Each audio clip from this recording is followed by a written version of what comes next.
introduce first? House Bill 359. All right, this is House Bill 359, Representative Bishop. Go ahead. Thank you, sir. Thank you, Mr. Chair, members. In January of 2001, I was elected by the citizens of New Orleans, all 48,576 individuals, to come to Baton Rouge, the People's House, to do what I thought and what they thought was in their best interest. What some folks knew, but some other folks did not know, is that I'm a career educator and a career attorney. So with that in mind, I spent a lot of times in the schools of Orleans Parish. Prior to that, I was a student who graduated from Orleans Parish Public Schools. And I remember back in 1985 when I graduated from high school, from McDonald 35 Senior High School, that particular year, there were 25 young ladies that were pregnant at McDonald 35 Senior High School. When I got a chance to take a look at the national information and the research that was out there, those numbers were consistent with most high school age students across the country. So it really bothered me because I had an idea to figure out exactly what actually caused that. And having had the opportunity to serve on this body for the last 4 years, I've really gotten a great education on what transpired. Most of that attributable to my colleague, Pat Smith, because she's carried this particular bill for the last several years. And there are some things that I think that go on that are just not so much unnecessary, but as a community, just intolerable.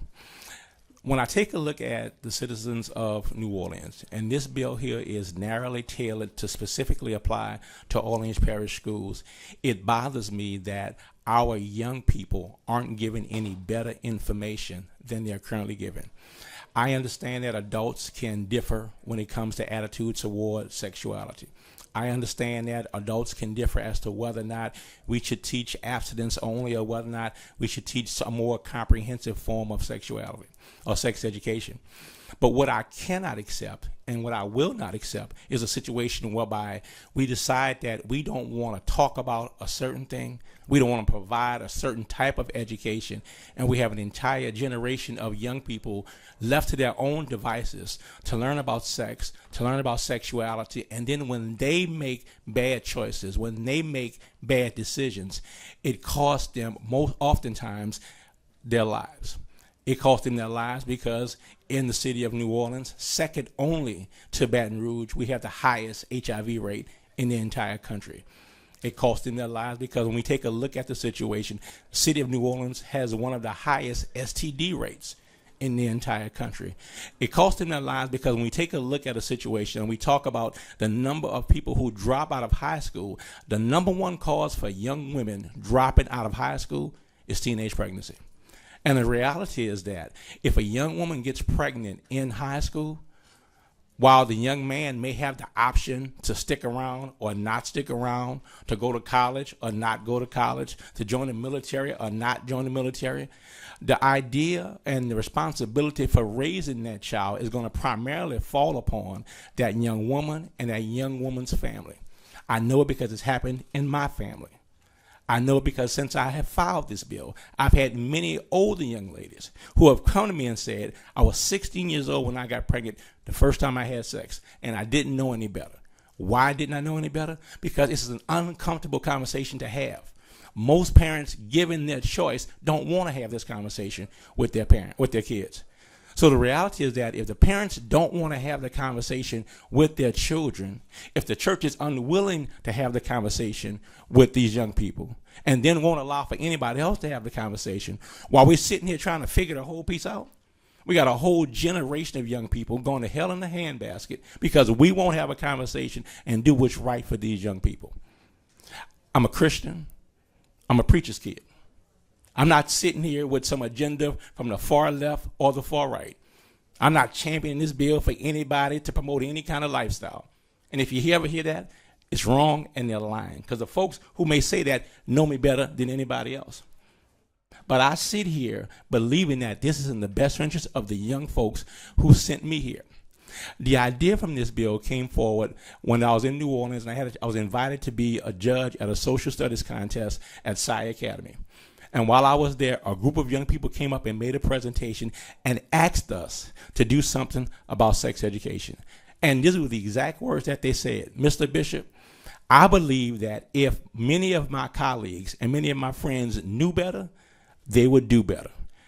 They all aren't going to follow instructions. We understand that. Most of us here have kids. The idea that you tell your kids one thing and they do something else, that's not foreign to anybody sitting here. But the reality is that when you make a wrong decision when it comes to sexuality, oftentimes it will then color the rest of your life. So that's the idea behind this particular bill. I have two individuals that will actually introduce themselves, and they will provide you with some additional information. Julie.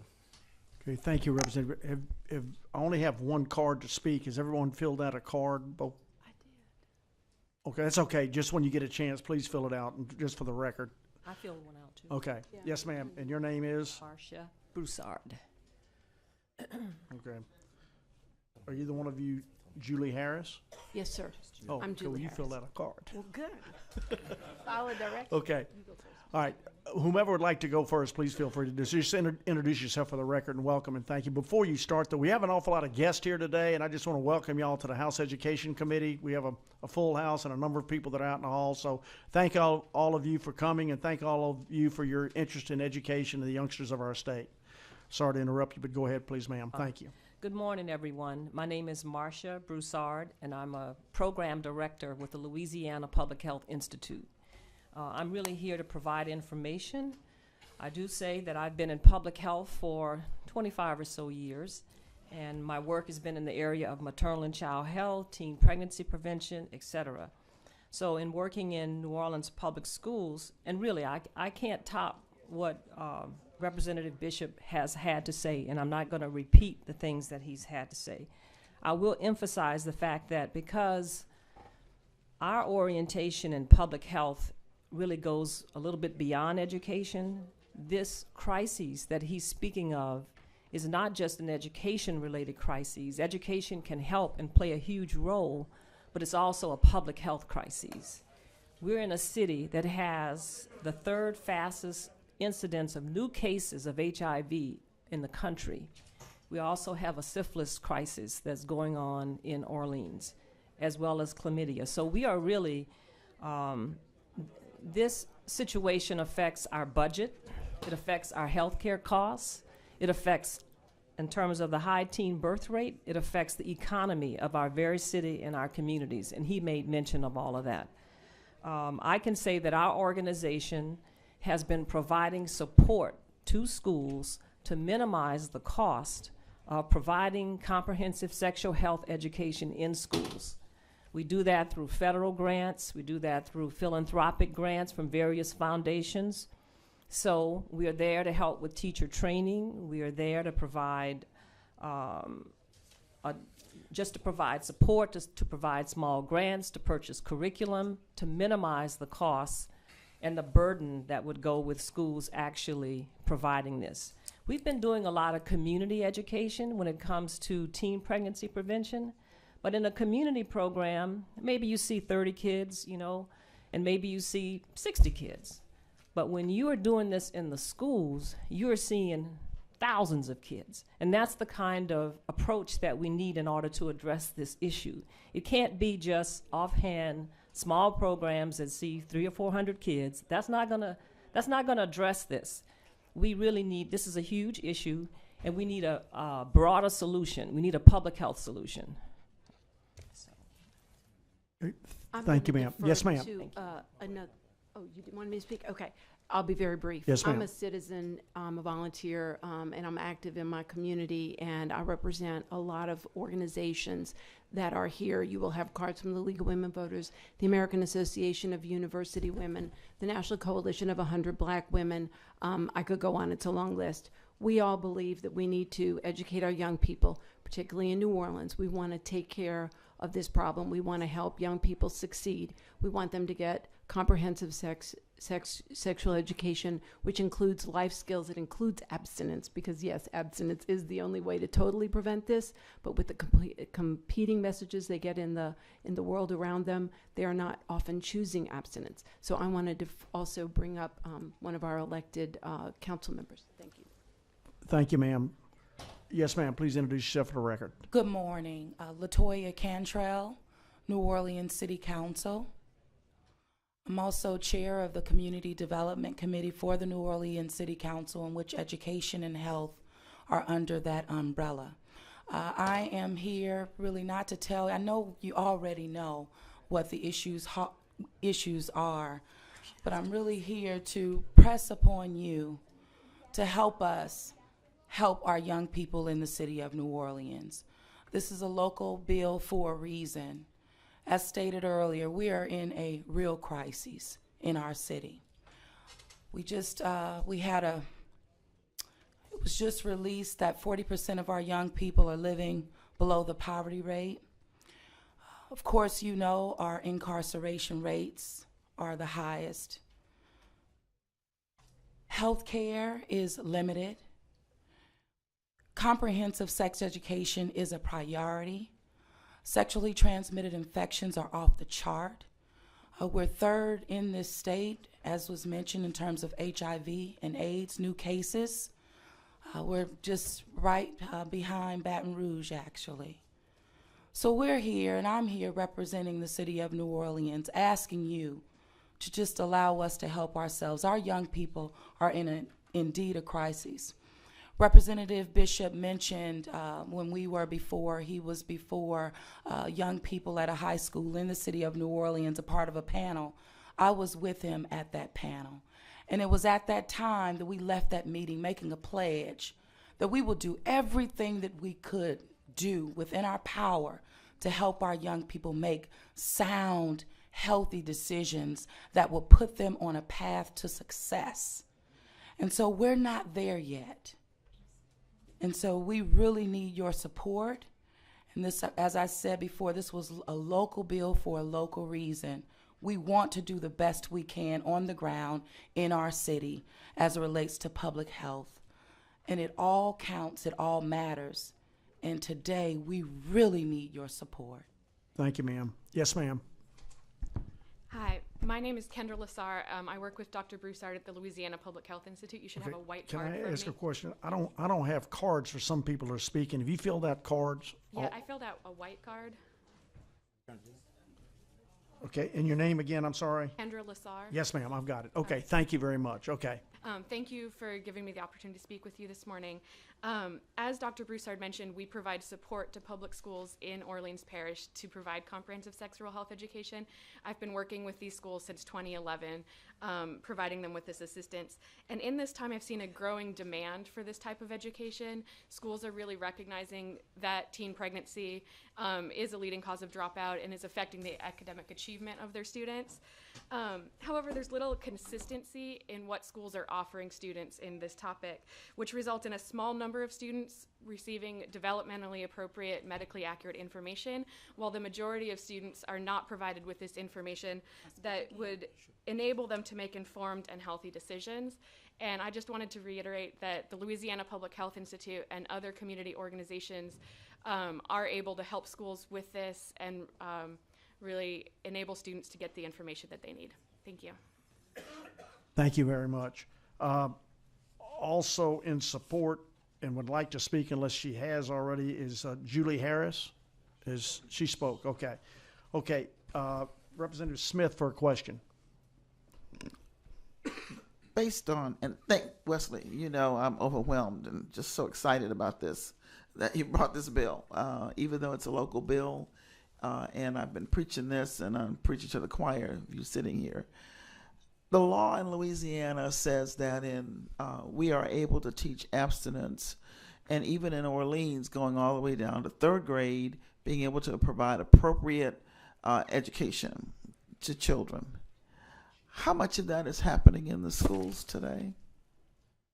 I've had a chance to have a lot of conversations to get the answer to that particular question. I have a group of principals that I've worked with since the first day I got appointed to this committee who always advise me on different educational issues. So I think I've had a pretty good understanding of what's actually going on.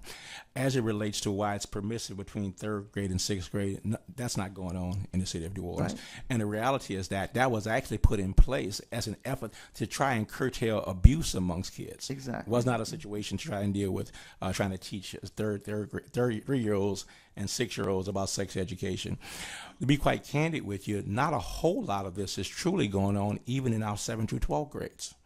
It's unfortunate, and what I kind of find so ironic in that I didn't just survey and talk to folks within our public school system, I also talked to folks within the archdiocese. My wife went to a Catholic school, and this was 20 years ago. They were teaching sex education. She had to have an egg that she had to carry for 30 days, and her final grade for her class was dependent upon her being able to bring that big egg and not being cracked. It was basically tell you how to teach and take care of a kid.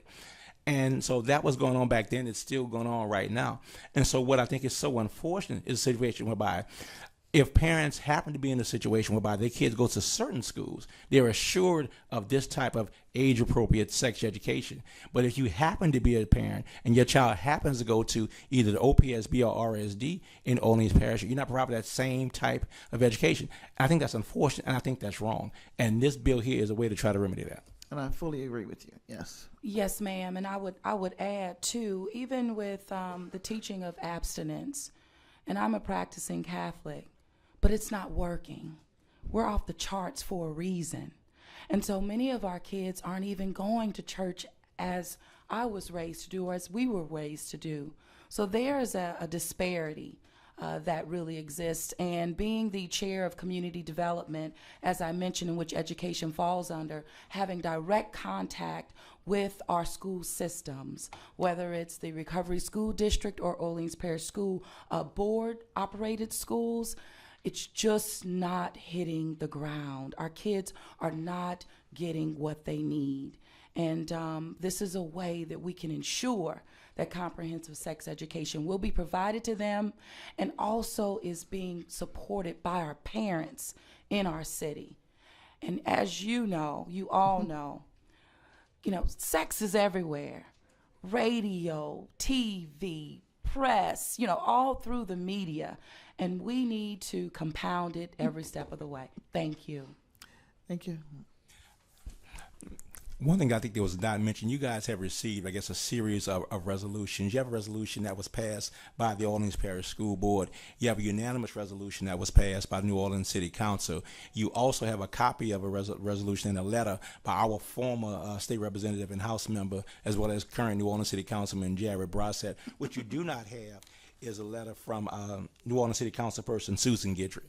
And I'll make sure that we get a copy to everybody that's actually here. What this shows, I believe, that the individuals that the people in the city of New Orleans elected to both run our legislative body by way of the city council and to run our school system by way of the school board have overwhelmingly decided that this is the way to go.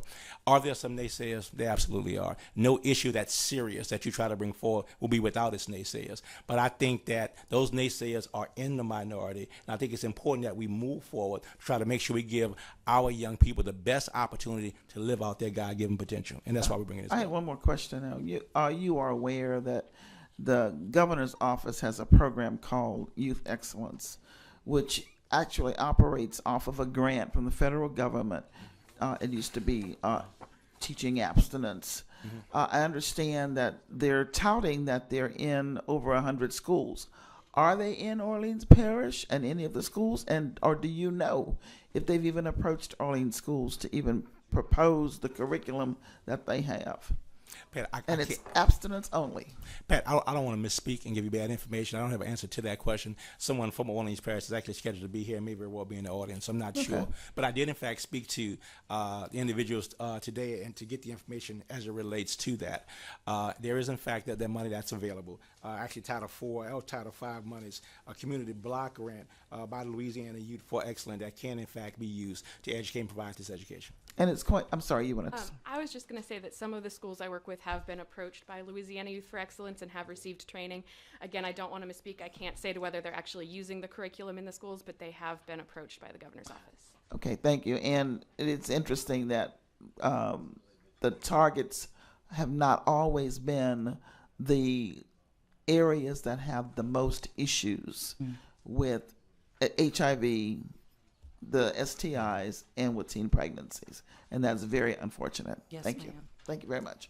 Good, thank you, Representative Smith. Representative Leger. Thank you, Mr. Chairman. Representative Bishop, I want to thank you for bringing this bill and for standing up and saying what you've said. I think you've done it both eloquently and correctly in front of this committee this morning. Oftentimes people look for opportunities to get before committees to talk about the wonderful things happening in their city. And it's rare that someone has the courage to step up and say, we've got some problems and we need some help. And so nobody wants to get in front of this committee and talk about having the second highest rate of HIV infection in the state of Louisiana. And thank you for being here, Councilmember Cantrell, and I appreciate the leadership of the school board and the city council in stepping up to support this legislation, and I do too. No one wants to get up and talk about the teen birth rate in New Orleans, 35 out of every 1,000 women aged 15 to 19, 29.4 births per 1,000. No one wants to talk about the fact that 38% of teen girls who have a child before age 18 get a high school diploma, only 38%. No one wants to talk about 30% of the teen girls who drop out of high school cite pregnancy as the reason for doing that. And then we talk about having an unemployment rate and a workforce problem. And so you can trace all of that back to these sorts of issues. And I appreciate that you had the courage to get up in front of this committee on behalf of our city and say, we want to address this problem, but we need your help to do it. So let's talk a little bit about the bill and how you try to do that. There are some key words in here that I think are important that we highlight and address. Abstinence, age and developmentally appropriate, comprehensive, evidence-informed, medically accurate. Can you talk a little bit about those, those topics, because I think they're sort of the key to laying out a framework for how this would be implemented. And I think it'd be difficult for anyone to not support education of our students in these ways. So certainly we want to do it in an age and developmentally appropriate way, and we expect the school system to do that. Certainly we want it to be in an evidence-informed way and in a medically accurate way. And I've often struggled with similar bills that have been brought by Representative Smith and others over the years. When we talk about educating students in factual ways about their bodies and how they function, it baffles me that we can't figure out a way to get something like this implemented, and I appreciate you giving us an opportunity to do that. But can we talk a little bit about what some of those terms mean so that we can, as a committee, feel comfortable that implementation of this would be done in a way that's supported by our school board and by our educators, and also that's going to be comprehensive and correct educationally? Okay, well, first of all, I want to make the point that any parent is always able to opt their child out of comprehensive sex ed. That's in the current law, and no one is proposing that we change that. So sometimes that's been coming up as well, if suppose I don't want my kid, well, you don't have to do that. In terms of age appropriateness, I think that's really important.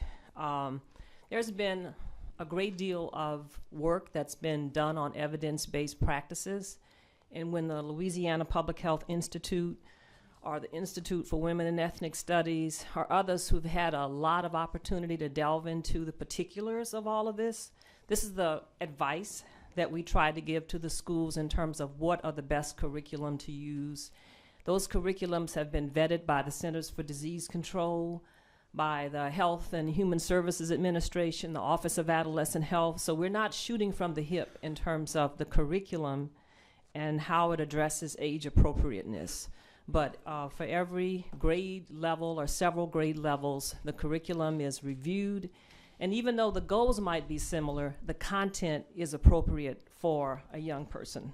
Or a young person of a certain age. Does that answer the question around age appropriateness? Yes, ma'am. And then what was the other? Medically accurate.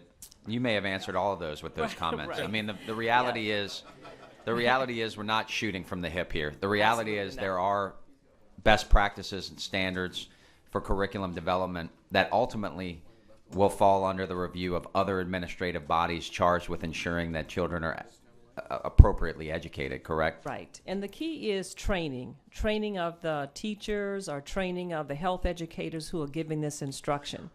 We do extensive training, teach backs. We have them practice because it's not always comfortable speaking to any age group about these issues. So the training is really, really critical in terms of the content being delivered accurately, the provider or the educator or the teacher feeling comfortable with the content, that's really important. So we are, as public health organization, as the Institute for Women and Ethnic Studies, we've been working in the schools, and we are available and able to provide the training for teachers and for other health educators to provide this content. Thank you, ma'am. Thank you. And so I guess I'll just close by saying, Representative Bishop, Councilmember Cantrell, thank you. But, you know, in 2011, almost 50% of the adolescent inpatient admissions were for pregnancy-related complications. So what that says to me is that at least 50% of our young people are being educated about this. They're just being educated on their own without any supervision, without any curriculum development, and not necessarily in a medically accurate way, and not necessarily in line with the Center for Disease Control. And that's just the 50% that get admitted to the hospital, right, not to mention their friends and others who aren't. And so it's very clear to me that the education is happening. The question is, what's the quality of it? What's the accuracy of it? And what kind of impact can it really have on creating a better life for these young people? And so I thank you for bringing the bill, and I hope that we will report it favorably to assist in improving the school system in the city of New Orleans. Okay, thank you, Mr. Chairman. Representative Richard. Thank you, Mr. Chairman. Councilman Cantrell, in your name? Yes. You mentioned you're practicing Catholic, and then you said it's not working. What did you mean by? Was it related to?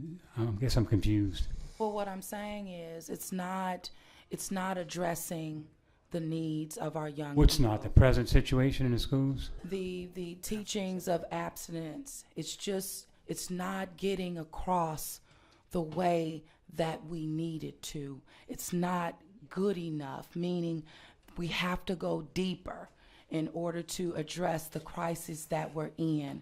And not everyone is a Catholic. So we really have to do the best that we can do to stop the hemorrhaging, because our young people are falling victims to the lack of comprehensive sex education that we are really striving hard to provide them with. It's not deep enough. Representative, let me just chime in just a second. The whole theory behind, I guess, abstinence-only education is a laudable goal, but the theory is that if we teach and we tell young people that they should not have sex, and more particularly, you should not have sex until you're actually married, well, that's the only 100% foolproof way to assure that pregnancies won't occur and other things won't actually occur. But the reality is that based upon any measurable objective that's been put out there, it's not working. When you have a situation whereby we talk about, and I mentioned earlier that most of us in this room have children, and most of us can give credence to the idea there have been times when we have instructed our kids to do one thing and they did just the opposite. That's the nature of young people. Be quite candid, that's the nature of old people. So there's nothing strange about that particular piece there. But the difference is that when you're dealing with a situation dealing with sexuality, and when someone makes a bad decision or a wrong choice, then we talk about all these other dire consequences that have been reiterated time and time again. So I think that's the reason why we're coming forward to try to broaden that piece beyond abstinence-only education to look at a more comprehensive approach. What do you mean dire consequences after the fact? The dire consequences. HIV rates, STT rates, pregnancy rates, chlamydia, syphilis, counseling. Pick one. So what's going to work? If abstinence, what's going to work? Let me tell you what's not working. Abstinence is not working. Abstinence-only education by any measurable objective just simply isn't working.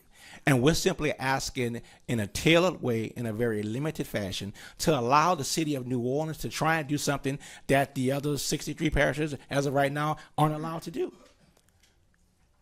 And that's simply all we're asking.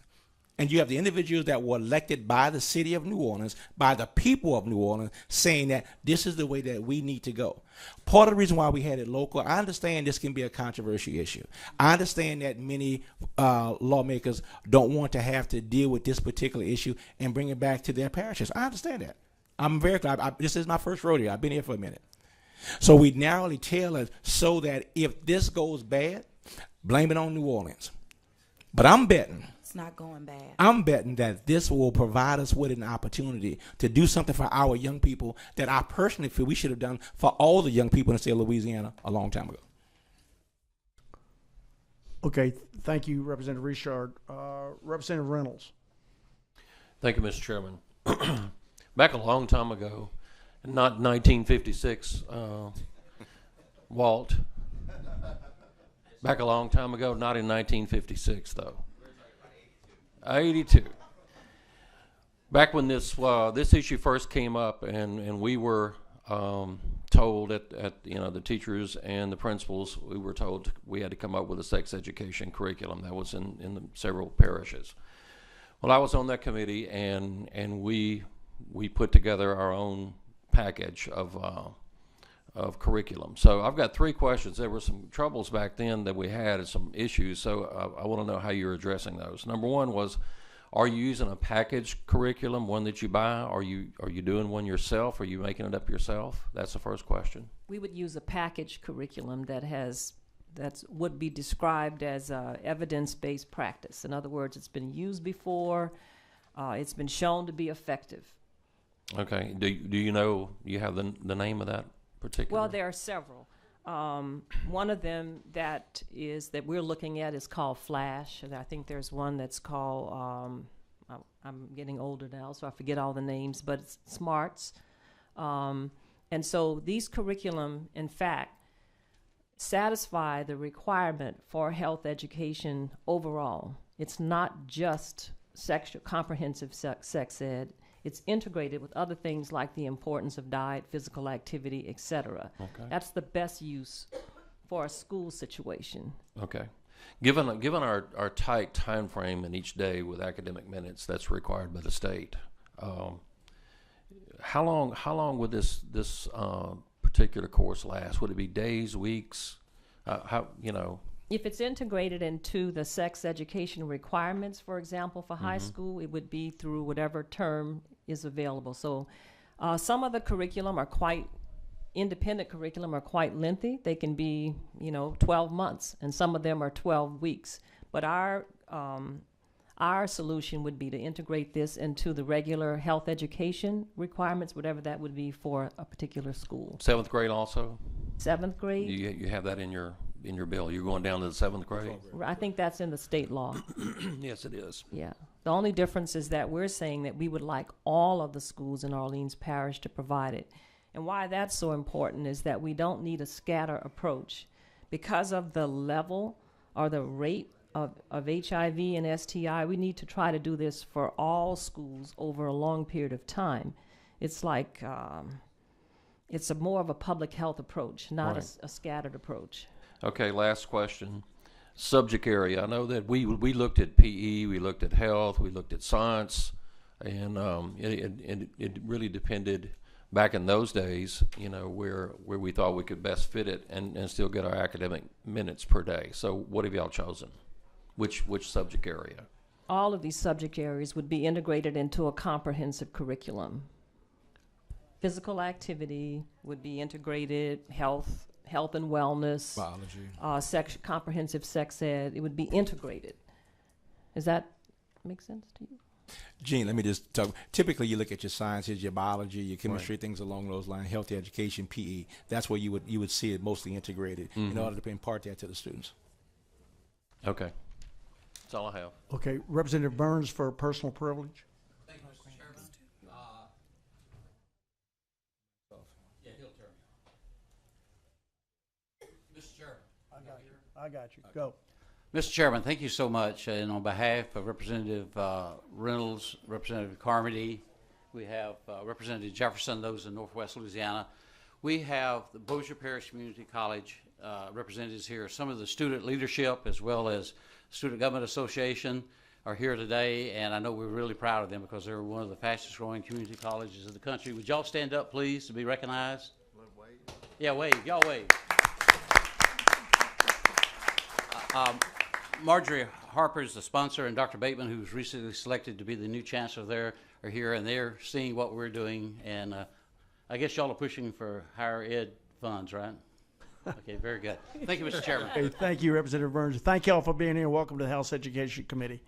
Members, let me alert you, we have a number of people who still want to speak, and we hadn't even gotten to the opposition. So please ask your questions and try to limit your comments to questions. Representative Broadwater. Thank you, Mr. Chairman. Representative Bishop, you and I have talked about this a good bit. I think it was similar upbringing. Both of our fathers ministers, and our training is, I think, very similar. But a couple of things you touched on. The question wasn't asked, but it was mentioned in testimony about the parental choice would dictate who's participating, and I'm correct in that. It's existing law, you're going to maintain that. And so parents really ultimately have the choice about what method they use in terms of teaching their children. That's correct. So as we also discussed, in those situations where a parent chooses that their child will not participate in this program, what happens with that child during that hour of instruction at the school? Well, you gave me a great idea on what could possibly happen with that child, but the reality is that, one, you have any series of electives that those parents and those children could then opt into to be taught at that exact same time. So while their classmates are getting credit for the sexual ed portion of the actual curriculum, they can take any number of classes they could actually have. Be it classes actually taught right there on that campus or offered through any one of the other ways we have throughout the state. So just select another elective that's available. Correct. Art, home ec, whatever. Correct. Okay, all right. And I realize you brought resolutions in support from the school board, but we haven't talked about funding. We aren't providing an unfunded mandate here. Am I trusting that you all feel like you can implement this? You have sufficient funds to do that? I believe so, and I mentioned earlier that I had a conversation to talk a little bit about this. One, the first source that I was given, and when the fiscal note was put together, those funds were identified as a block grant that could be used to be taught. And someone mentioned earlier regarding the whole issue of there being abstinence and whether or not those monies would be available for those funds. That's a question that we can in fact answer, but we can go kind of one step further. And that is that we're talking about, if you take a look at the fiscal note, it doesn't require any monies for this year or next year, and at the first year, it talks about a fiscal note of basically $500,000 in 2017-18, 250 18-19, and 219 and 250 also for 2019-20. And so you're talking about at max over a 5-year period, $1 million. But what I thought was ironic was that I just pulled this up, and this is from the cover of the New Orleans Times-Picayune, dated in August, when the school board passed their budget for the 2014-15 year. Orleans Parish School has a $345 million budget. But yet we're asking this question as a whether or not $500,000 is too much for our kids. I have a simple question. What's the cost of ignorance? What's the cost of all these individuals, the hospital costs that we have to pay for many individuals who may not very well have insurance? We talk about those individuals that Representative LeJay talked about that actually go to the hospital that we're actually paying for. What's the cost of ignorance? We talk about STDs. What's the cost of ignorance? We talk about HIV. What's the cost of ignorance for young people and young women who get pregnant on a regular basis that now those families have to provide for those kids? So I think it's not even a drop in the bucket. So your answer is yes, y'all have the money, and you don't see it as unfunded. We have it. Now, Yes, Representative Broadwater. if I could add something to that, we had some conversation about the fiscal note because we also provide the teacher training, but the fiscal note breaks down to about $7,000 a school, which is really maybe on the high side, given that there are grants available in order to do teacher training, to buy curricula, et cetera. So when you break it down on a school basis, it's really not overwhelming, and it's certainly not worth. In closing, I'm going to ask one other thing of you, but this is a topic to where a lot of beliefs collide, and it's been a tough discussion a number of times, and one that I struggle with as well. But even though I'm not old yet, I remember a time when the concepts of personal discipline and our beliefs about sex, for that matter, our beliefs about God and our Christian upbringing occurred in the home. And what we got at church and what we got at school was supposed to supplement what our families taught us. And that's been lost at some point along the way, which is a shame. At some point, it seems like government is stepping in where, and you mentioned it a moment ago, you're a Christian, so am I. But at some point where we're failing, there was a day when we didn't have the government having to feed the poor and clothe the needy and to teach things because the church was doing it. So separate and apart from government, I think there's a responsibility for Christians like us to step up and make sure that we're failing at some point too. And I certainly don't believe government's the solution to solve a church's failure. Separate and apart as government officials, as Christians, I think we have a responsibility there as well. And so I would ask that you also help me champion that back home in our churches as well. Okay, thank you. Thank you.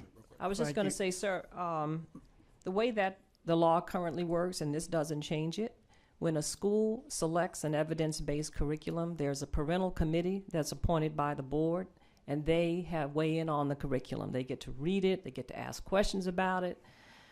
So there is parental involvement of those parents who want to be involved. There's a lot of parents who don't want to be involved, unfortunately. Yes, ma'am. Thank you, ma'am. Okay, we have a couple of more people. If most of the dissertation has already been presented today, and if you want to waive, please feel free to do so. But Marsha Broussard, Louisiana Public Health. Okay, and Lee Barrios. Okay. Again, we've covered this topic pretty good, so if you want to make a comment, please feel free to do so. Okay. You wave? Okay, come to the table then. Thank you, young ladies, for being here. Appreciate it very much, and thank you for your comments. Yes, ma'am. Please. Lee Barrios, retired teacher from St. Tammany. I did want to give a little bit different perspective in support of this bill. Sex ed is nothing new.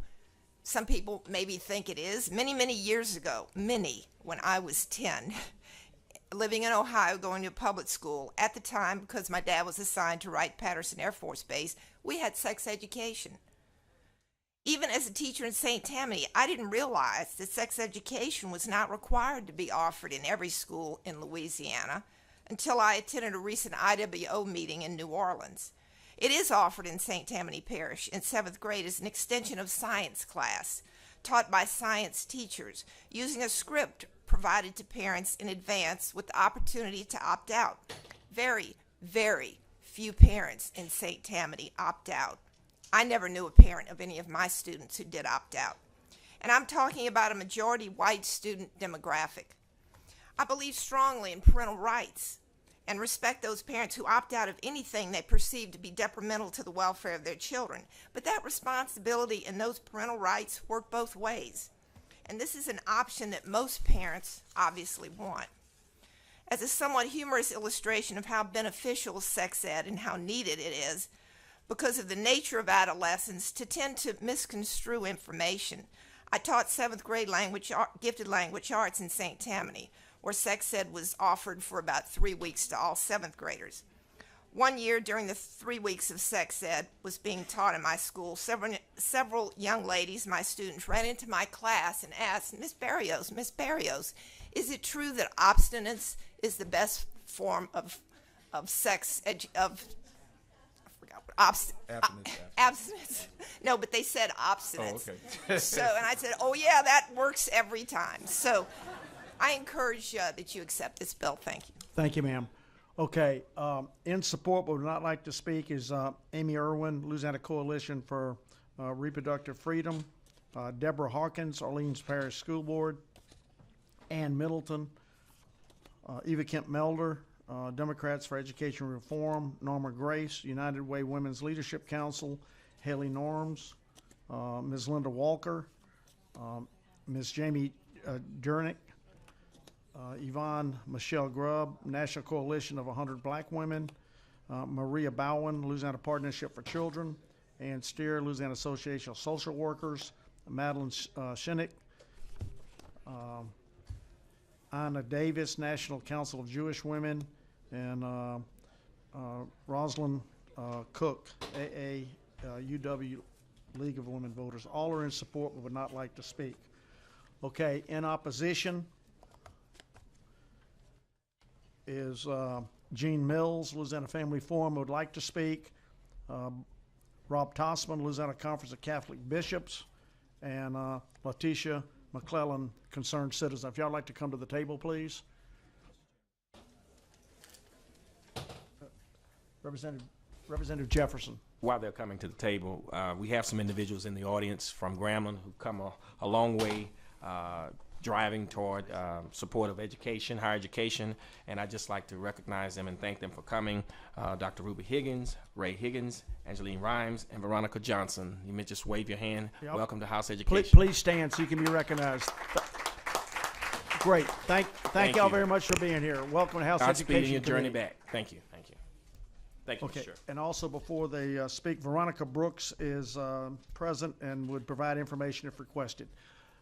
Welcome to House Education. Please, whomever would like to go first, we let the young lady go first. How would that be?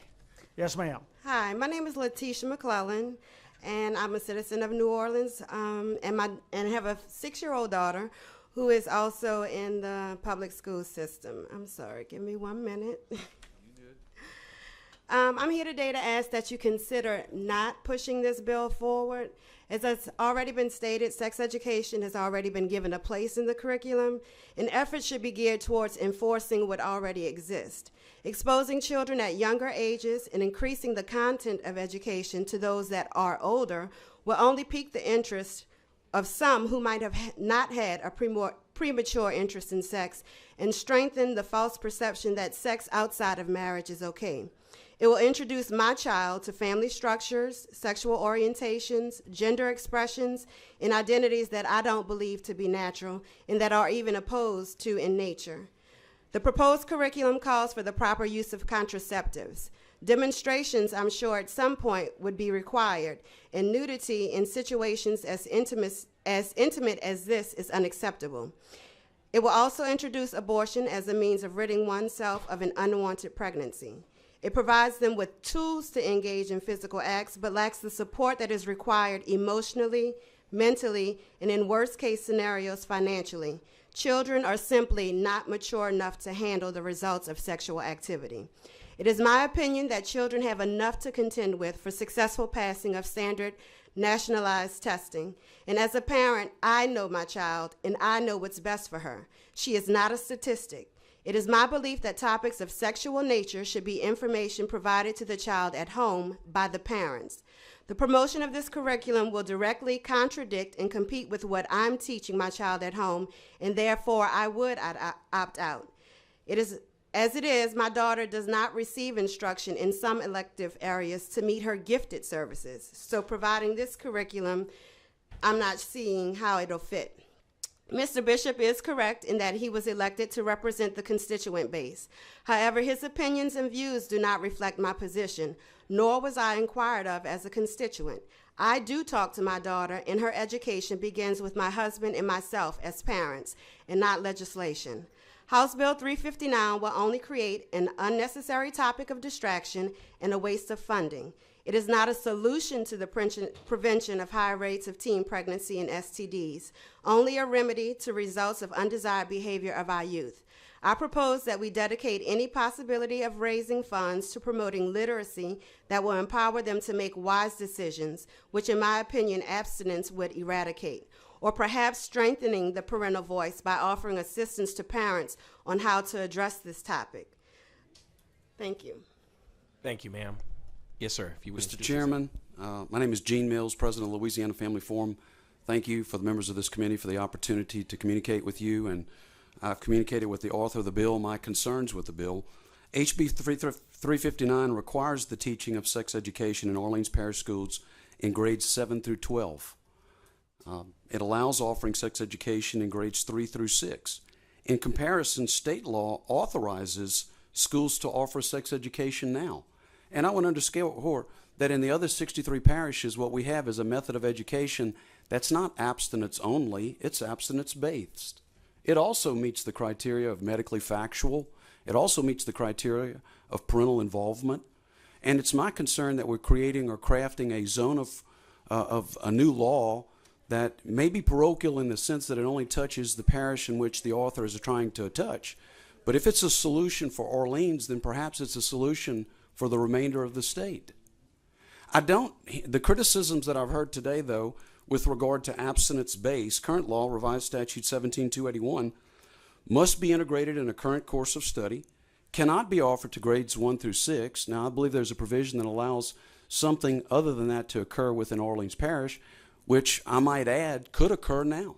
Orleans Parish School Board, the local school authority that determines whether you could teach an abstinence-based curriculum at an earlier level, is perfectly their prerogative now.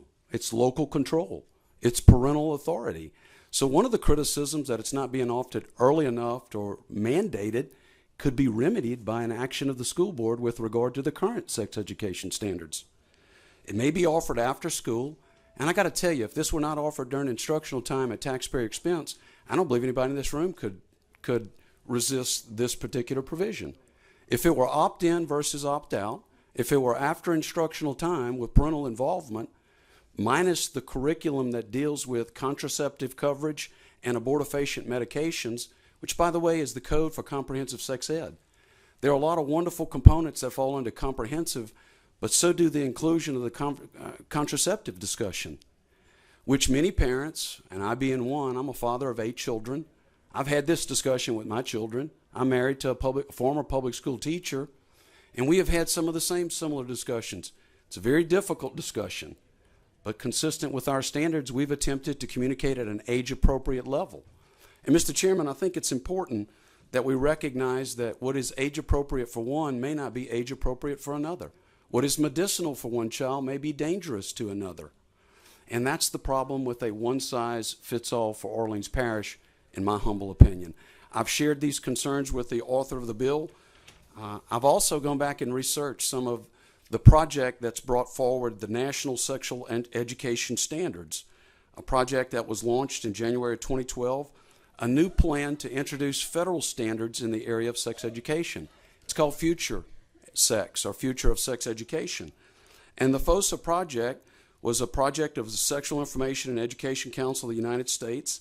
Its design is to create an environment that includes federal policies. And I would warn you and this committee that when you're talking about age-appropriate, medically accurate, factual data, those are code words that are embedded in every comprehensive sex education program in America today. And what they determine or deem medically appropriate or age-appropriate may not be what you deem medically or age-appropriate. For instance, they have standards that they've highlighted that they think ought to occur within certain age periods with regards to the children. Those standards are troubling to me, to say the least. They include, by the end of the 2nd grade, to be able to identify different kinds of family structures. That's where the concern with regard to sexual orientation and gender identity comes in, which is also embedded in just about all comprehensive sex ed programs. Because different worldviews reflect different value systems, and they're embedded in policies that are then taught within the public and to the public school students. By the 5th grade, they should be able to define sexual orientation, romantic attraction to an individual of someone of the same gender, identify parents of other trusted individuals with whom they can discuss their sexual orientation with. So I caution you, when you take this wholesale approach and you identify the experts, I'm reminded of what my pastor used to tell me. It was the experts that built the Titanic, and they said it would never sink. And it was the rookies that built the ark, and they said many of them said it would never float. I still believe there's some principles that will still float in today's society when you have parental involvement. An opt-in is a provision that would change everything. And you have a package of information that's actually healthy and safe for the children. And it may include a conversation that goes beyond what I would be comfortable with. But if a parent were overseeing that and it were not on public taxpayers' time or educational time, I don't think I have any business trying to limit that parent from having that conversation. But we're talking about the school system. And that's why I have concern with this. Thank you so much. Thank you, sir. Representative Smith for a question. Wait till Rob finishes. Okay. All right. Yes, sir. Please introduce yourself for the record. And, okay, go ahead. Morning, Chairman Carter. My name is Rob Tasman, and I serve as the Executive Director of the Louisiana Conference of Catholic Bishops. What an interesting bill to be in your committee as. My very first bill as Executive Director. It would have been nicer if it was a little less volatile.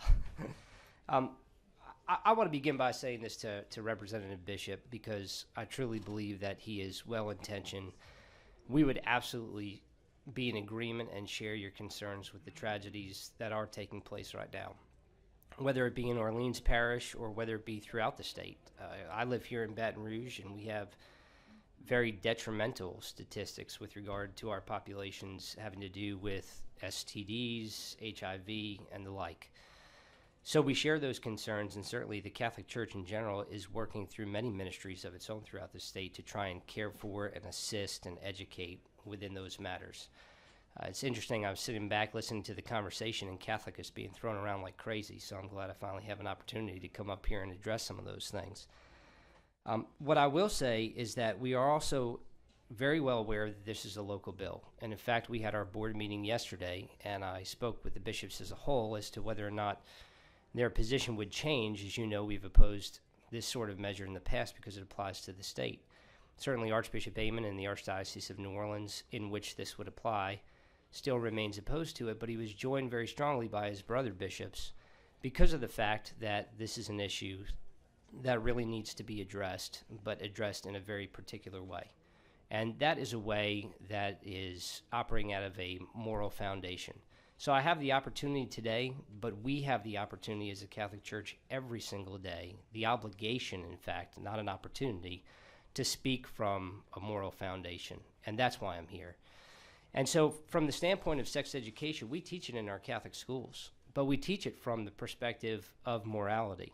And because of that, we can present moral values and therefore highlight the fact that there is a clear distinction between what is right and what is wrong, and what is acceptable and what is unacceptable. That freedom is not afforded to us in the public school setting, and we understand that obviously because of the distinction between church and state. If that foundation, however, though, is not part of this discussion or curriculum, then truly we really believe that this then limits itself to a contraceptive approach and a contraceptive mentality, which really deceives youth and ultimately leads to sexual and moral relativism. I'd also like to speak for a minute to the idea of the curriculum. Mr. Mills made a comment that is somewhat very similar to our concerns, which is that I have seen some of these national best practices that curriculum advocate for, and they are troubling at best, even in the very lowest levels, 3rd grade, for example, which is actually when we start teaching sexual education within our schools. But what we teach, which we believe is age-appropriate, medically accurate, soundly based in evidence, is very, very different. Family structures would be one of those, but then you work your way all the way up through 8th grade, and now we're talking about something very different, which is, in fact, what is available to use in terms of contraception, exactly how to use that, and what that is. Certainly, abstinence only is what the Catholic Church teaches. We believe that sexual activity of any kind is reserved for the sacred bond of the sacrament of marriage, and we would do nothing to advocate otherwise than that. And that's another reason why we're here today speaking on that. Sex education within Catholic schools does not look like carrying around an egg and hopefully not breaking it. I can attest to that fact because I've taught it myself, having been a high school teacher in Catholic schools. I'm the author of the Catholic Sexual Morality class here for the entire Diocese of Baton Rouge, and I teach adults who will then teach the course to their students in every single Catholic school in the diocese. It is very much about biology as well as all of the principles that the Catholic Church espouses to with regard to the life and dignity of the person and how to go about that. Now, do individuals not follow that? Are we failing somewhere within our churches? I think we would all agree that yes, that's probably true. But we're not walking away from that. We're recognizing that as a reality and trying to address it. Adjusting the language that we use, adjusting the approaches that we use. What is it that actually will stick with these young individuals so that they really can believe that abstinence until marriage is a viable option and is something that they can espouse themselves to? So I suppose the only thing that I'll end with now, besides the notion that certainly parents and churches have a role in this, is at the end of the day, in some ways it comes down to what options will we pursue? Will we pursue a mentality of defeatism? This is not working, it can't possibly work, this is unrealistic. Or will we always try and pursue the highest moral value? Certainly, I think without mentioning it specifically, you know where we're always going to be. The Catholic Church will always be trying to pursue the highest moral value. So I thank you for your time. Thank you, sir. Representative Smith. Thank you, Mr. Chairman. First of all, thank you for being here, both of you. And you've been here before, and I've been here before in this same position. But there's some interesting things, the dynamics that just came out today in your conversation that I'd like to address. First of all, I did not hear anyone say that the curriculum was going to be in lower grades. Right now, it has the option of going there, but I did not hear the bill address going to lower grades. Also, it was interesting that you indicated, Mr. Mills, that you didn't want to see this on taxpayer expenses. Almost every school in New Orleans in the diocese has public school children going to it. That's taxpayer dollars going into Catholic schools via vouchers, and these children are taking sex education at Catholic schools on a taxpayer dollar. The one exclusion is we don't teach abortifacient information or contraceptive. It doesn't matter. They're still getting sex education, and I'm going to address that other piece on the morality. I agree on that. So you think they ought to opt out? Those parents ought to opt out of the sex ed that's given at Catholic schools then? No, ma'am, I don't. I think that's appropriate, but I think it's because it's taught with a moral context and with a basis that doesn't subject the child to contraceptive or abortifacient coverage. So you and Rob then say that there's no morality in public schools. No. Your interpretation that it cannot be taught in public schools indicates that it cannot be taught with morality. And I'm Catholic too. And I would and I question. Can tell you I'm not here to question. I did not get sex education from home or from the schools because of my age. And I wouldn't question the morality of any member on this panel, least of all the author, because he and I have had a very candid conversation about our concerns, or the local school board, which may decide whether or not to move this much earlier or not. That's fine. That's fine. The other is, Rob, I kind of challenged you last year because teaching it in Catholic schools, we have a lot of Catholic children that go to public schools. And you indicated that, and I still haven't seen that curriculum. You know, you said you were going to show me that curriculum that you teach. I haven't seen it yet. But I challenged you because those children, the majority of them, are supposed to go to CCD classes. CCD classes, then, why not ingrain some of that sex education into CCD classes? If you're going to say you do not want it to be taught in public schools, but you don't even give the children who go to public schools an opportunity to have what you give in Catholic schools. Yeah. Well, that's a great question. I'll be very honest with you. There would be no opposition to that. As it currently stands, what I would report as unfortunate is the fact that there's no uniform policy across the state within the Catholic Church that looks like every student who's in public school who accesses CCD actually gets that.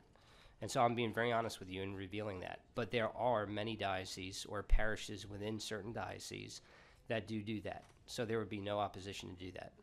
Well, I think that's at least that's one solution that could be, because what I've not heard are really solutions to the problem. The solutions to the problem that our children who are of age, who go through puberty and are of age, are having babies. You don't hear about the ones who are 10 and 11 and 9 who have babies. They're having sex at early ages. And when the experts came into this room to testify on the bills that I presented, you have doctors saying that they asked their children, how did they get pregnant? And the answers that they give, I put a Band-Aid on my belly button because I was told that I wouldn't get pregnant. I drink Mountain Dew before I have sex and after I have sex because I was told it would wash away everything. If our children are learning these terrible myths about how to get pregnant, and nobody is teaching them the proper information, how are we going to stop HIV? How are we going to stop chlamydia? How are we going to stop gonorrhea and syphilis? How are we going to stop teen pregnancy? And have you looked at the states that have implemented these and looked at the fact that their rates have dropped tremendously in these very areas in their public schools? So why should we deny our children the opportunity to have some accurate information and stop this pandemic that is actually happening, because basically we are doing nothing. We're doing absolutely nothing, and it is continuing.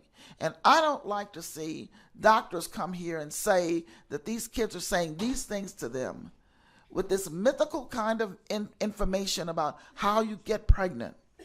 That is absolutely atrocious, because that means that no one is taking the opportunity to teach children what needs to be taught to them. Thank you, Representative Smith. I'm a reminder, committee, please ask questions and not pontificate too long. I had no choice. You got a question?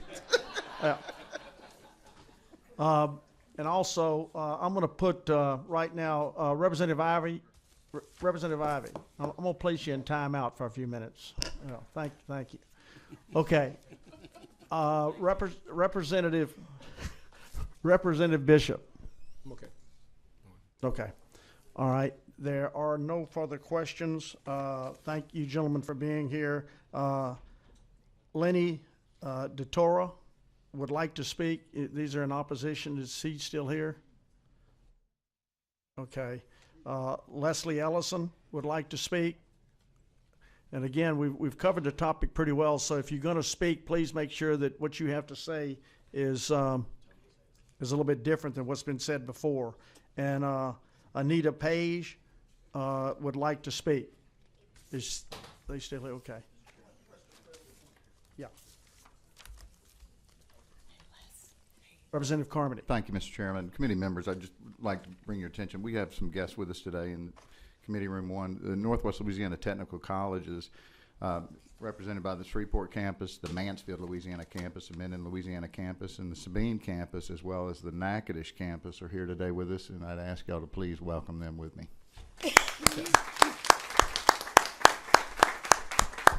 Thank y'all for being here. Welcome to House Education Committee. Thank you, Mr. Great to have y'all here. Thank you, Representative Carmody. Okay.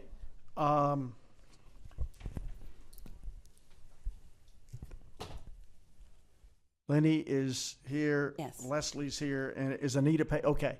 Okay. Welcome to House Education. If you could identify yourselves for the record, and whomever would like to go first, please feel free to do so. Thank you so much for allowing me to address the committee. Much has been said already that I agree with, so I will keep my comments very brief. My name is Lenny DeToro, and I'm here just representing myself and my beliefs and my families. I just think that parents should not allow the education system to form the consciences of our children. And also, the reason why I am opposed to this bill is because our students should not be given false assurances about condoms and so-called safe sex. Often teens and preteens have misguided assumptions that you can avoid STIs with contraception, and that certain methods of contraception are foolproof in preventing pregnancy. And this is not true. We were talking about children getting myths in relation to how you get pregnant and the safe sex myth has been around for a long time, and many young girls have gotten pregnant using methods of contraception that they thought were foolproof. And if you read the box, it says that they may reduce the risk of pregnancy. So I wanted to make that point, and that I would certainly welcome high school students to be fully informed about chronic health conditions and the serious risks related to sexual practices. Clearly, an effective and meaningful amount of time should be spent making sure that all these high school students fully understand the biology of sexual and reproductive practices and the health, STIs, and pregnancy risks that go with those behaviors. However, I feel that many of the things taught in a mandatory, comprehensive sex ed program would be objectionable to many parents. The idea that you will teach all about various sexual relationships and behaviors in a way that is values neutral is absurd. I submit that there is no possibility of doing that. If sex ed is taught free of any moral teaching, then it will be amoral, not morally neutral. And that's all I have to say. Thank you so much. Yes, ma'am. Thank you. Yes, ma'am.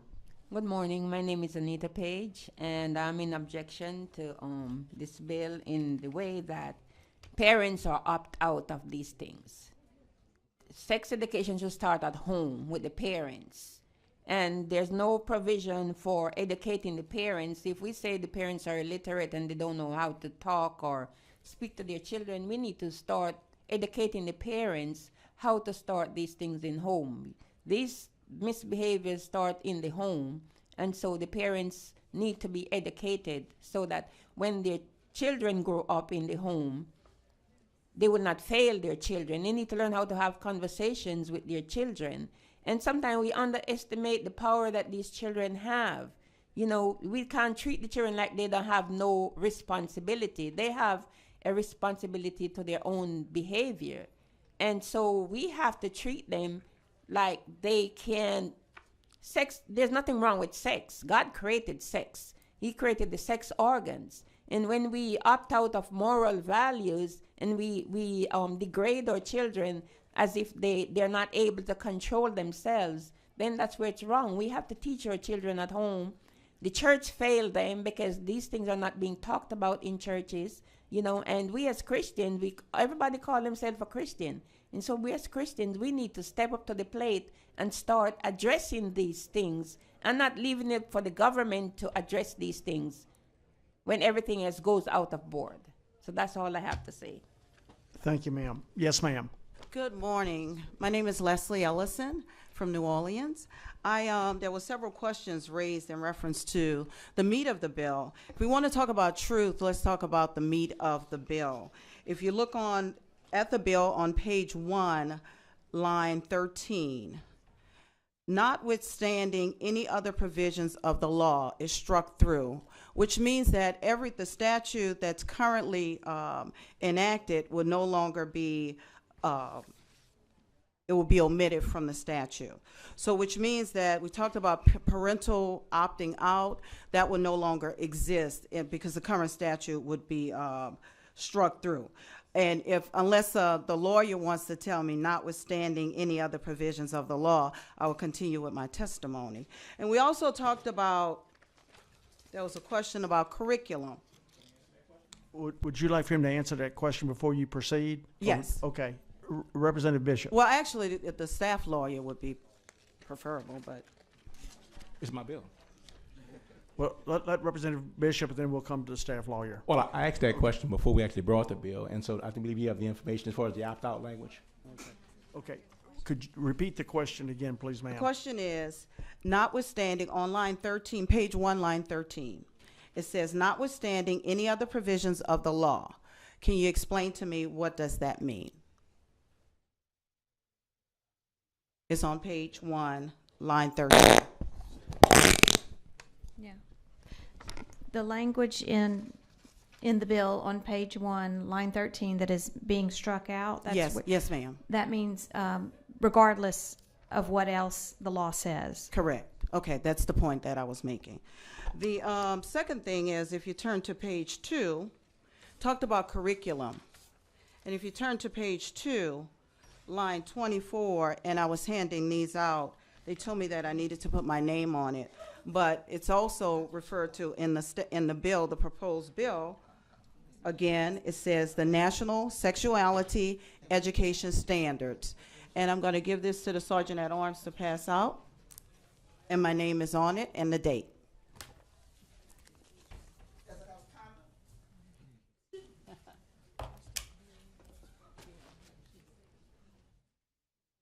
Okay. Let's talk about some of the benchmarks that's in the standard. If you'll turn to page 17, and the page numbers are in the right-hand corner.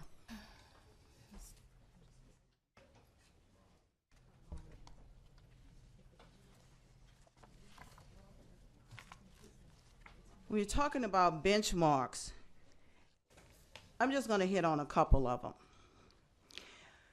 Grades 6 through 8th grade, there is a benchmark in this curriculum.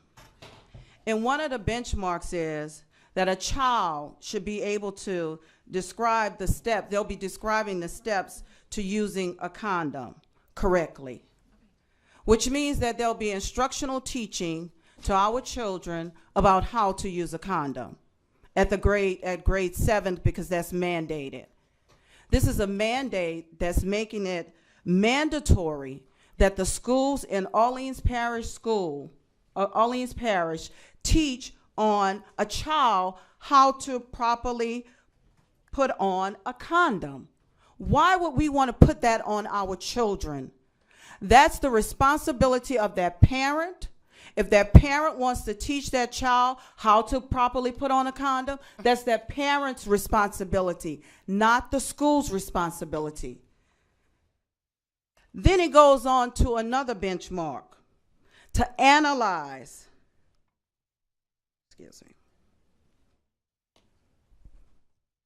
to define emergency contraception. What does that mean? An abortion is considered an emergency contraception. These are benchmarks. When they said, what is the curriculum? We could use any curriculum that we want to use. That's not the truth. You have to use this National Sexuality Education Standards. It's being codified in this proposed legislation, which won't change. This National Sexuality Education Standards can change at any point. At any point. It could say anything. And the students of Orleans Parish would be subjected to it. So I urge you, I ask you not to vote for this bill, to vote against it. If you want to have parental participation, ask the parents to opt in. Funding, they talked about funding. Funding is a grant, the funding coming from a grant. Grants are not guaranteed. Grants are given based upon whether the funding is there. We're going to take away from our children are struggling with how to read and how to write. And we're going to take away instructional time for them to go and learn how to put on a condom properly. If a parent, again, wants to teach that child, that's up to that parent. Thank you, and I appreciate you listening to me. Representative Smith for a question. Thank you. Do we not get information on packaged content curriculum on other subject matters? I can't answer that. You're a school board member. But I can't answer. I'm not here representing the school board. I understand, but in your tenure as a school board member, do you not get information from schools that or from the State Department on curricula that comes from other places? I'm here as a citizen. That's fine. Okay. And so I'm not going to answer well, that. Then you're speaking on curriculum. Curriculum comes from various places to various school districts, and they're able to pick and choose what they want to put in the curricula. The Orleans Parish School Board and RSD would have the opportunity to look at whatever is in a packaged curriculum and choose it and make their own curriculum if they choose to do so. It is not mandated that they use these standards. Mississippi adopted a comprehensive sex education program and did exactly what I'm saying. There are other states that have also adopted comprehensive sex ed that are doing the exact same thing. They look at packaged, but they put their own together. You don't have to go by this particular curriculum or the GLEs that are put in place.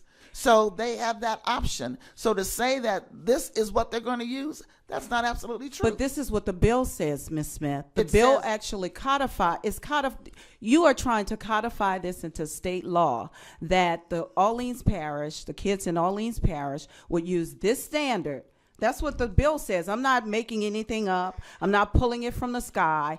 It says it right here on page 2, line 24.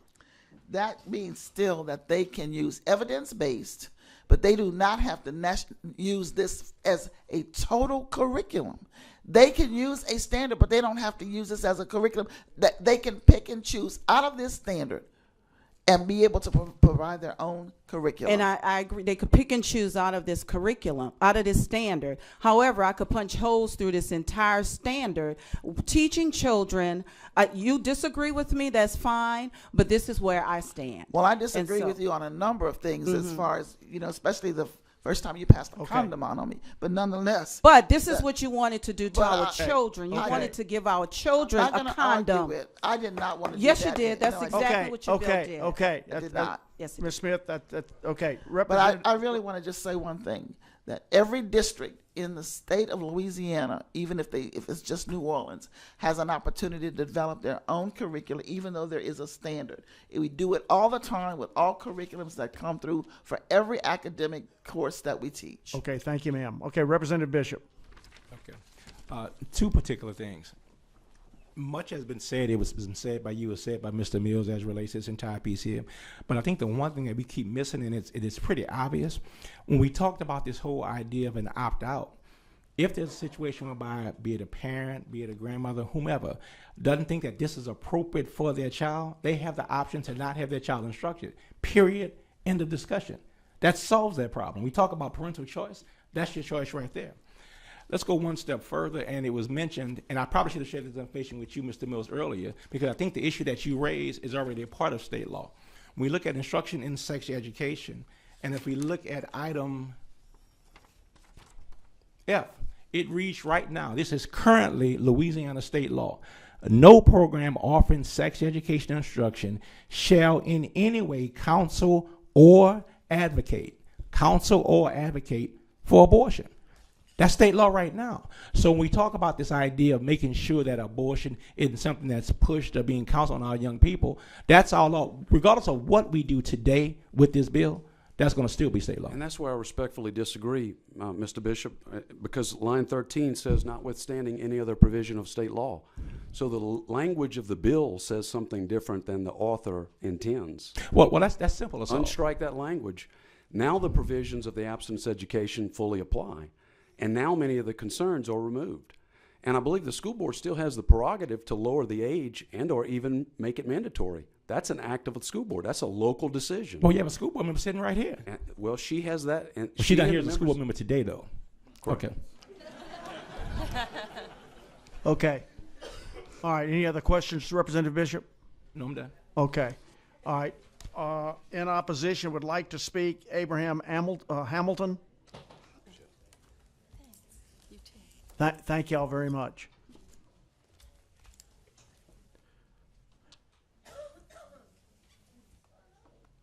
Yes, sir. Welcome. Please introduce yourself for the record. My name is Abraham Hamilton, Jr. It's my privilege, and I enjoy exercising my rights as a concerned citizen to speak to this body. I mean, you're doing great work. This is a bill that concerns our community, our state, and I'm here, first of all, as a parent and grandparent, and I've listened to the discussions and the argument from both sides. I know Wesley Bishop very well. His dad goes to my church. I know Wesley's intentions are good, but a lot of things have happened with good intentions. And our job is to make sure, your job as legislators and my job as a citizen who attends to and monitors what happens in the legislature, to make sure that our children who are the benefactors get the benefit of the doubt, that we don't leave anything to chance when it comes to their well-being. My daughter testified here today. My wife and I make a point of trying to teach things that are important based on not only education, but also on morality. We believe that the parents and grandparents should have input into what our children are learning in the school systems. In that vein, I'm here to say I'm opposed to this bill for a number of reasons that have already been brought up. I'm not going to rehash those. But I'd like to say, as if one of the people presenting here today in favor of the bill said, oh, I'm Catholic, but children don't go to church. That's a function of the home. That's a function of parents, and going to church and getting a moral foundation starts. It entails church, but it starts at home. It starts at home, and I'd like to say that this bill, in my opinion, is not one that will drastically change what's happening in Orleans Parish already with STDs and that kind of behavior. What will happen or what will change it and affect it is abstinence. And I'm doubtful whether or not abstinence is truly being taught in the schools. If somebody can enlighten me on that, I'd like to talk to them later and know that. But I'd like to say that this body has done a good job, and I've appreciated hearing the arguments on both sides. And I thank you I thank you for allowing me to speak, but my position is opposed to this bill. Thank you, sir. Ma'am, do I have a card for you to come? Yes, sir. I submitted a card. I don't know if you received it or not, but if you will, I would like to speak. Okay, well, introduce yourself for the record, please, ma'am, because I'm not sure I received it. Good morning. My name is Naita Wilson, and I'm here for two reasons. I have a niece and a nephew. I have a 5-year-old niece and a 13-year-old nephew, and both attend Orleans Parish Public Schools. My sister could not be here today, so I'm honored to represent her and her family for this particular case. She was distraught. She was sick to her stomach when she learned about this particular bill and what it would introduce to her son and her daughter. We, as a family, we wholeheartedly understand the issues, the HIV, the STD, we get all of those things, and those are disheartening statistics. But the reality is that whenever an epidemic breaks out, the norm is to sort of quarantine and to isolate those individuals.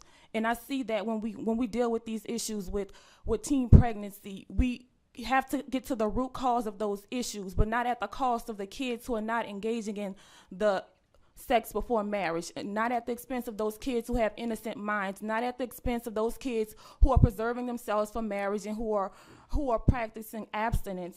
And on behalf of our family, we wholeheartedly disagree with all of the standards. We've looked at the standards, we've looked at the benchmarks, and we just think it's absurd that an 8-year-old should be introduced to instruction.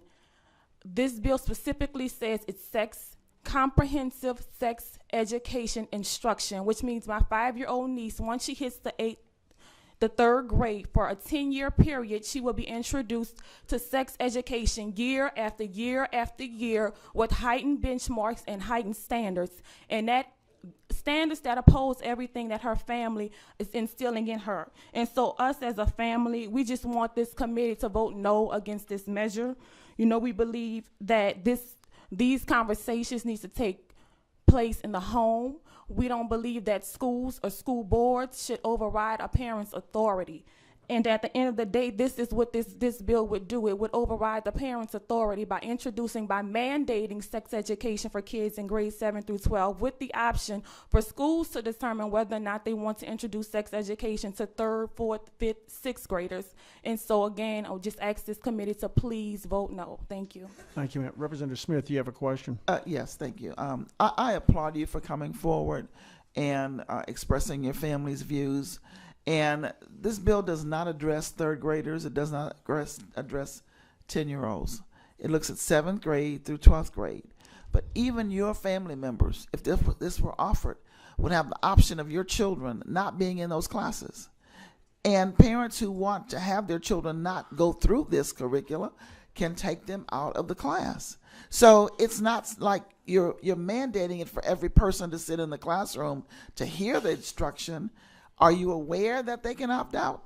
Respectfully, Representative Smith, when I looked at the bill, I did not see an option to opt out, so I'm speaking to that point. And the bill also has an option for schools to decide whether or not they will offer sex education to 3rd to 7th graders. Well, it is not a mandate.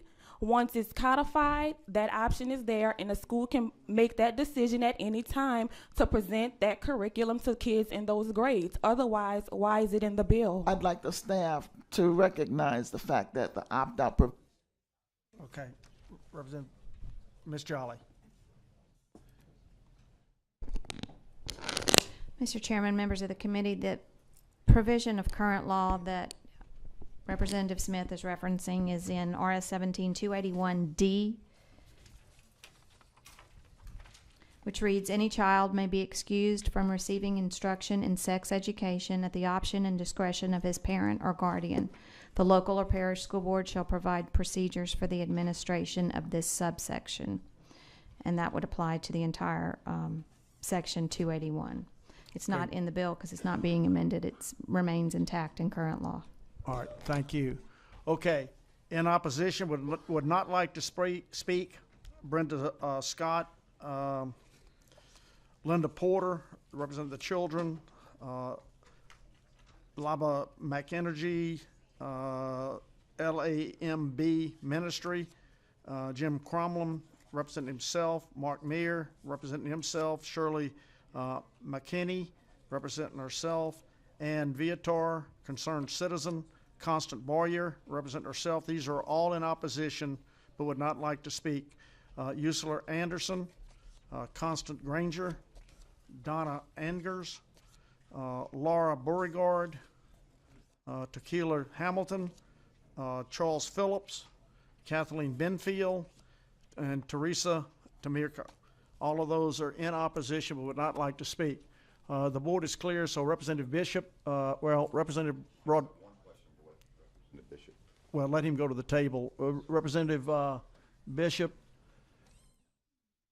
Representative Broadwater has one question before your closing. Sure. Representative Broadwater. Yeah, Representative Bishop, you and I have been talking about this, and you understand that one of my concerns was also on the issue related to abortion. Correct. And we've been trying to see how we address that to ensure that this does not in any way seek to override or escape existing law that prohibits that being taught. Correct. And I'd just like to know whether that's something that you will commit to, or what's your position on that? Do you want the bill to stay as is, or how do we address that? Because that's a significant concern for me. Thank you, Representative. And I've had a chance to talk with staff as it relates to this. The reason why it was not a specific portion of it, because I've been advised by staff that current law states that abortion cannot be taught, counseled, or advocated. And that does not change this particular bill. What I will commit to you, and I'll commit to this body while we're actually sitting here, that is not my intent. And we can actually add language to the bill that specifically says that abortion will not be counseled or advocated or taught as a result of this particular bill. I make that promise to this board in front of everybody that's here. Okay. Thank you, Representative Bishop. Okay. Representative Bishop, you may close on your bill. A lot has been said about this bill. We've talked about this for years. I don't have much more to add. I'm simply trying to do what I think is in the best interest of the folks who sent me to Baton Rouge, and that's to allow for this narrowly tailored bill that will allow for mandated sex education from 7th through 12th grade for the citizens of Orleans Parish. It's been signed on by the city council. It's been signed on by the school board. But I think more so than that, in the conversation that I've had with many individuals, it's been signed on by the everyday people who need help in trying to provide this type of education to their young people so they don't necessarily fall victim to many of the dire consequences. We already talked about it. I'm done with that particular piece here. I ask now for your favorable approval. Okay, before we have a motion, Angela Henderson is in support but would not like to speak, and Sarah Wood is in opposition and would not like to speak. Okay, Representative Bishop, you make a motion to? I do.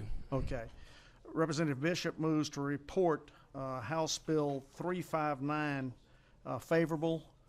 Is there any objection? Okay, Representative Richard has object. I ask the secretary to please call the roll. Representative Bishop? Yes. Votes yes. Representative Broadwater? Yes. Votes yes. Representative Burns? No. No. Representative Carmody? Yes. Representative Edwards? Representative Hall? Yes. Yes. Representative Henry? Yes. No. Representative Hollis? No. No. Representative Ivy? No. Representative Jefferson? Yes. Yes. Representative Landry? Representative Leger? Yes. Yes. Representative Price? Yes. Yes. Representative Reynolds? No. No. Representative Richard? No. No. Representative Shadwin? Representative Smith? Representative Smith votes yes. Okay, the bill passes 8-7.